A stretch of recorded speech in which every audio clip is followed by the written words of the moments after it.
Sejam todos muito bem-vindos ao canal Denis Pereira para mais uma sequência de aulas da Escola Dominical. E aí, meus irmãos, como é que está a situação na sua igreja, na sua cidade? Comente aí no vídeo e vamos nos unir em oração pelo Brasil, pelo planeta, para Deus nos livrar desse Covid 2019. Eu estou passando aqui nesse início de vídeo para pedir para os irmãos me ajudem, orando, intercedendo e também me ajudando. Você sabe que todos os eventos estão sendo cancelados, congressos, acampamentos, cultos, e Deus tem nos separado para este tempo, para viajarmos pelo Brasil, e esse é o nosso trabalho, viajar ministrando a palavra de Deus e também aqui no YouTube. Eu estou falando isso porque nem todos enxergam assim. O YouTube é uma empresa, eu trabalho para o YouTube. E como é que o YouTube me paga? Quando você se inscreve, quando você compartilha meus vídeos, quando você comenta meus vídeos e quando você assiste os meus vídeos, ok? Então, por favor, assista as nossas aulas aí por mais de 10 minutos, compartilhe os vídeos, inscreva-se no canal, comente o vídeo, dê like no vídeo. Você fazendo tudo isso, você está dizendo para o YouTube: ô YouTube, paga o irmão Denis, ó, ajuda ele aí, ok? Então, você fazendo isso, você estará nos ajudando. E também, eu vou deixar um link do PagSeguro aqui na descrição do vídeo. Esse link é para você adquirir o nosso livro 10 apps para conexões abençoadas em PDF. Nesse livro eu falo sobre relacionamentos com Deus, com os pais, consigo mesmo e sobre namoro para jovens e adolescentes. Muitos irmãos já adquiriram esse livro. Dê para o seu filho, para o seu neto, dê para os adolescentes, a sua igreja, enfim. Adquirindo esse nosso livro, você estará nos ajudando a passar por este momento difícil, sem data para terminar, ok? Então, nos ajude com o canal e nos ajude adquirindo este livro. Você fazendo isso, estará reconhecendo o nosso trabalho e nos ajudando a seguir em frente neste momento difícil. Amém? Bora para a aula! Lição 13 na classe de jovens, a última aula deste trimestre. Fica firme, ok? Nós vamos dar continuidade a essa obra.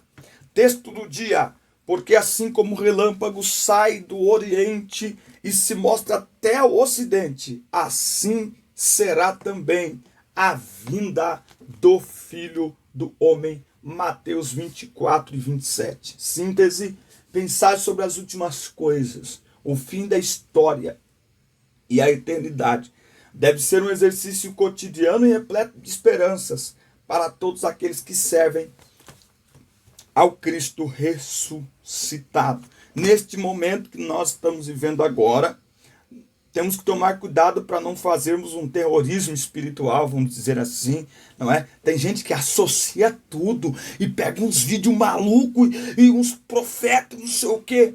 Que tenhamos cautela nos dias que nós estamos vivendo, ok? Que estejamos, acima de tudo, preparados. Que tenhamos discernimento para entender de uma coisa, com coronavírus ou sem coronavírus. A verdade é uma só: Jesus Cristo está voltando. E pensar nisso enche de esperança aqueles que aguardam a sua volta.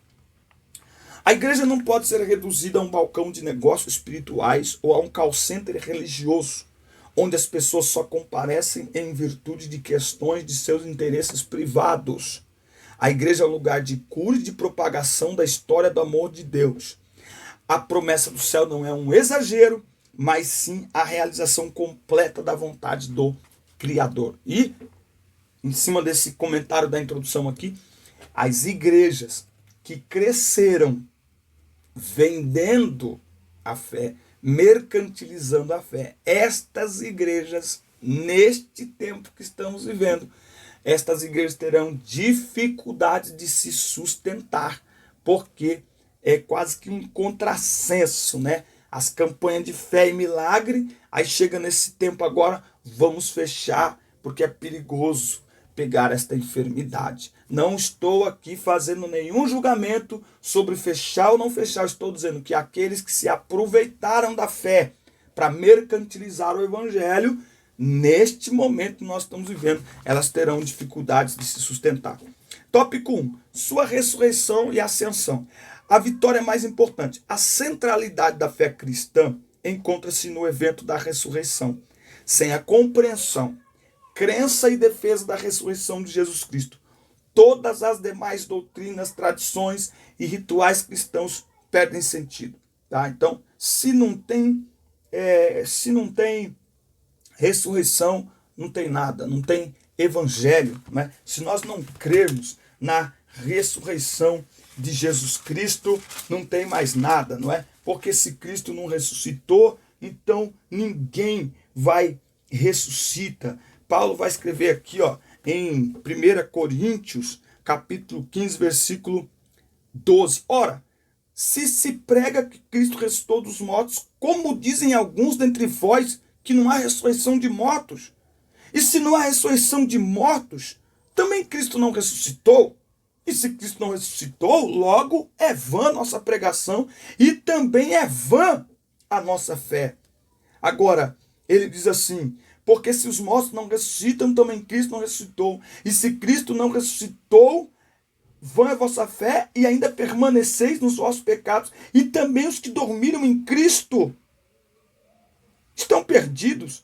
Se esperarmos em Cristo só nesta vida, somos os mais miseráveis de todos os homens. Mas agora, Cristo ressuscitou dos mortos e foi feita a primícia, o primogênito dos que dormem, dos que morreram. Então, a ressurreição de Cristo é em cima dela que está fundamentada toda a nossa fé, tá certo? Então, é a doutrina mais importante do cristianismo. Ele é o protagonista de todos os fatos. O mestre sabia o que estava fazendo, anunciou o que faria e quando fez, deu plena notoriedade ao que realizou. Então, Jesus disse lá em João capítulo 10, olha, ninguém tira a minha vida, eu mesmo a dou.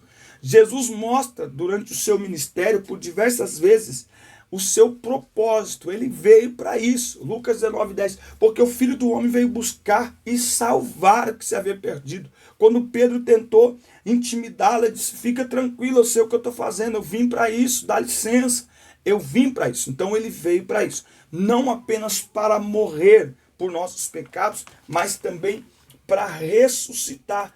E eu quero citar aqui um texto que diz, Romanos, capítulo 4 e versículo 25, o qual foi entregue por causa das nossas transgressões e ressuscitado para nossa completa justificação. Então, sem ressurreição de Cristo, não tem justificação, não tem salvação, não tem nada. Jesus seria mais um lunático, mais um cara legal, mas não o ser único que ele é.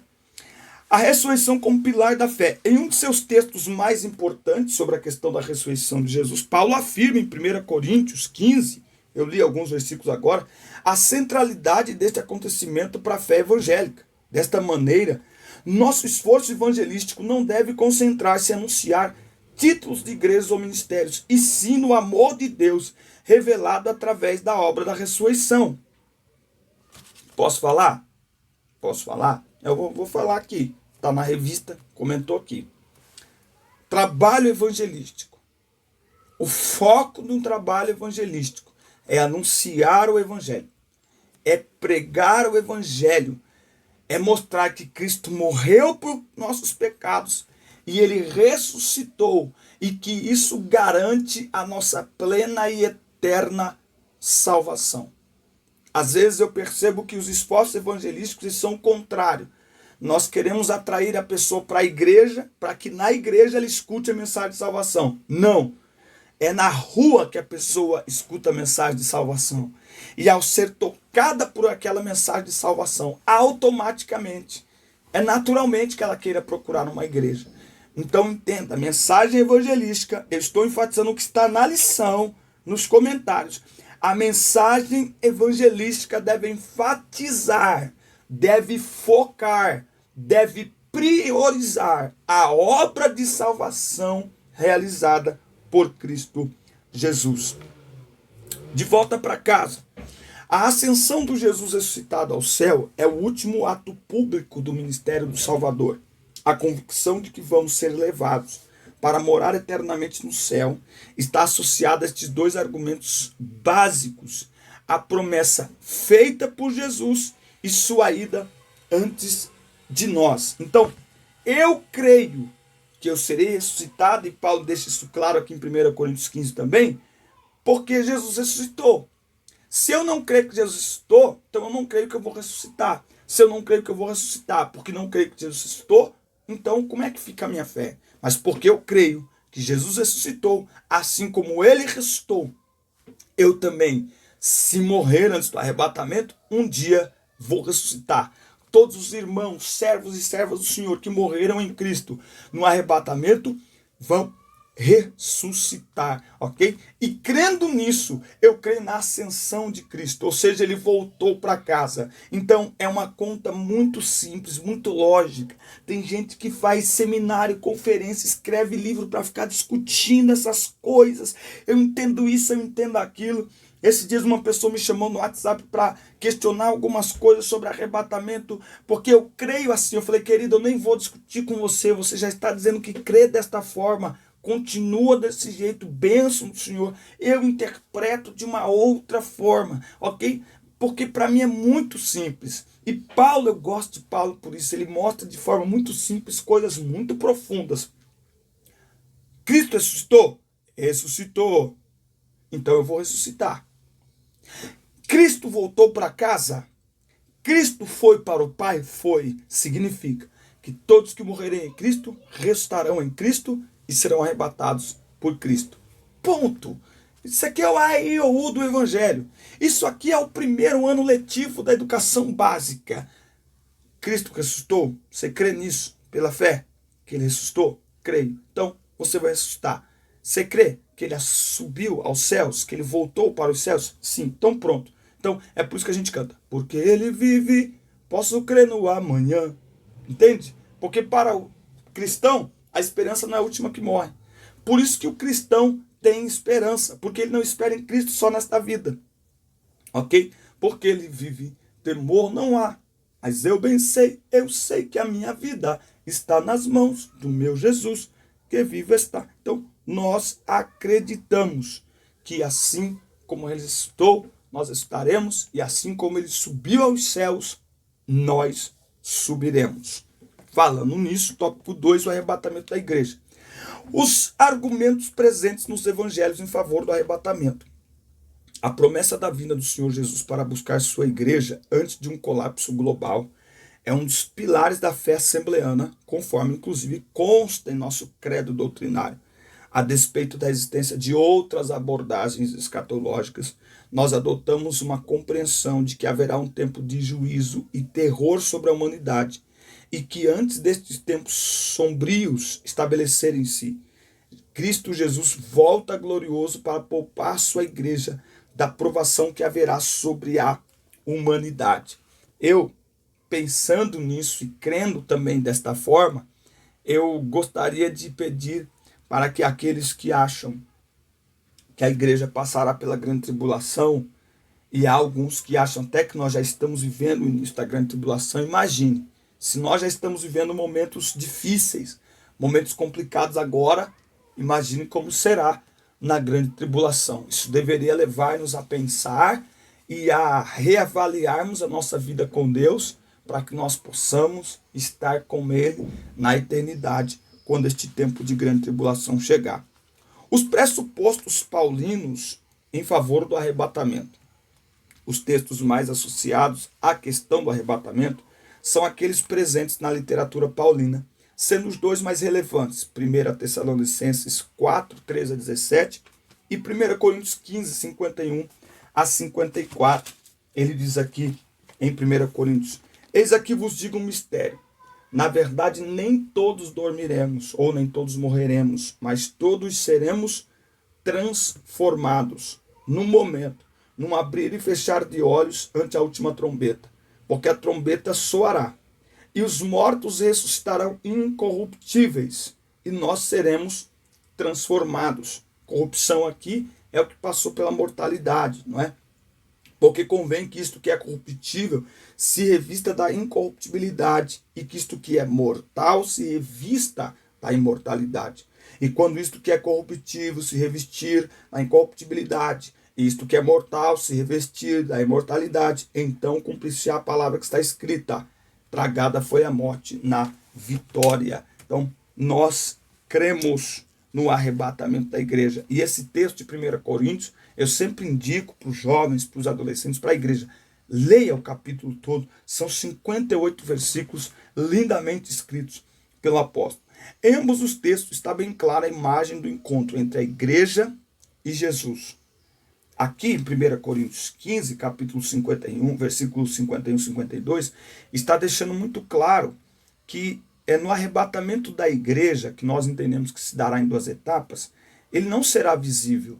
Quando nós menos esperarmos, nós já estaremos com o Senhor nos ares. O mundo não vai ver isso. O mundo vai perceber a ausência da igreja. Ele vai perceber que alguma coisa aconteceu. Afinal de contas, a palavra arrebatamento é sequestro, é rapto, não é? Quando você abre os olhos, você foi raptado. Você já está sob o poder, o domínio de alguém, sequestrado, ok? Então, Paulo deixa isso claro nesse texto, tá bom? No momento em que ele decidir, a igreja será tomada de modo abrupto. Em 1 Tessalonicenses 4, 13 a 17, Paulo faz uso de uma imagem política muito comum em sua época. A palavra parousia, ou parúzia, era um termo técnico do mundo político utilizado para definir as medidas cerimoniais adotadas quando uma cidade romana recebia o imperador ou senador. Em resumo, a parousia acontecia da seguinte maneira: os cidadãos preparavam os festejos de recepção, e quando a autoridade, um senador ou o próprio César, chegava, a população saía ao seu encontro, ok? Agora preste atenção, eles sabiam quando é que o senador ia vir, por isso que eles estavam preparados. No cenário político que nós temos hoje, é assim também. Ficam sabendo que o presidente vai numa escola, que o prefeito vai num lugar, vai passar por uma rua, vai lá limpar e não sei o que e tal. Aqui, no arrebatamento, nós precisamos estar preparados, porque o aviso já foi dado.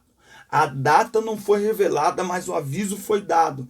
Ele virá e nos levará e nos recepcionará para celebrarmos a sua vitória, a sua presença, a sua vida e a nossa eterna salvação. Então nós precisamos estar preparados. Eu digo aqui o que disse a pessoa que procurou para discutir comigo sobre essa questão pré-tribulacionista, tribulacionista, pós-tribulacionista. Gente, é tanta coisa que eu me perco, eu não aguento essas coisas não. Eu falei para ele: o mais importante é estarmos prontos, é estarmos preparados para quando ele voltar. Aí ele disse assim para mim: mas se não for dado o ensinamento correto, muitas pessoas que ficarem na grande tribulação, eles podem apostatar da fé porque não vão ter fé suficiente para permanecer em meio às lutas e às tribulações. Gente, as pessoas darão todas as justificativas pela sua incredulidade, pela sua irresponsabilidade em relação à sua fé. Mas aquele que perseverar até o fim será salvo. Então, nós precisamos guardar a nossa fé, alimentar a nossa fé e perseverar na fé até o dia que o Senhor voltar, independente destas interpretações. Eu creio que vai antes, o outro crê que vai depois. O mais importante, estejamos prontos, porque de uma coisa temos certeza: a qualquer momento ele pode voltar. Para mim, para uma única pessoa através da morte, ou para toda a sua igreja através do arrebatamento. Tópico 3. Vida eterna com Cristo. Salvos pelo amor a Deus, não pelo medo do inferno. O objetivo central do cristianismo é desenvolvermos um relacionamento contínuo e saudável com Jesus. E, por consequência, com todos aqueles que reconhecem a soberania do Mestre. Por isso, uma vez acolhidos pelo amor de Deus e salvos por sua graça, viveremos eternamente com o Salvador. Nossa condição eterna tem causa e objetivos claros, e refletir sobre estas questões pode ajudar-nos a entender melhor sobre aquilo que é a vida eterna. Vivemos em tempos de pragmatismo religioso, isto é, em um contexto histórico em que as pessoas estão muito mais interessadas em solucionar inquietações próprias, problemas particulares, do que refletir sobre a essência e fundamento da realidade que nos rodeia. Salvos pelo amor a Deus, não pelo medo do inferno. Eu ministrei domingo passado Salmo 34:11. Davi diz assim: venham e eu vos ensinarei o temor do Senhor. Presta atenção, o medo nos afasta de Deus, o temor nos aproxima. Porque em aproximando-se de Deus, nós conhecemos quem Ele é. Nós conhecemos sua misericórdia, nós conhecemos seu poder e, portanto, o servimos por amor, por tudo que Ele é e por tudo que Ele fez por nós e por tudo que Ele representa, e não por medo de sermos lançados no inferno. Se muitas pessoas têm sido contaminadas pelo ceticismo religioso, pelo pragmatismo religioso, é porque a palavra de fé foi suprimida de muitos altares, e no lugar disso foi usado o altar para vender às pessoas uma imagem de um Deus como se ele fosse o nosso funcionário à disposição para resolver todos os nossos problemas. Mas eu sinto, como quem viaja por muitos lugares, que as pessoas estão acordando e estão sedentas de Deus, estão querendo ouvir a palavra de Deus, estão querendo ouvir sobre a vitória da cruz, e elas estão, neste momento que nós estamos vivendo, é um momento de despertamento espiritual. Muitas pessoas se voltarão para Deus. Por quê? Porque estão percebendo que Ele é a verdadeira solução para o verdadeiro problema do ser humano, que é a salvação da nossa alma. Não somos salvos para desaparecermos na eternidade. Também não viveremos como seres inconscientes na eternidade, ou seja, como se tudo o que somos hoje, memórias, sentimentos, identidade, tivesse sido apagado. Ao contrário, a Escritura revela que vivemos conscientemente nos céus, saberemos quem é Jesus e lembraremos o que Ele fez por nós. Existem muitas perguntas sobre isso.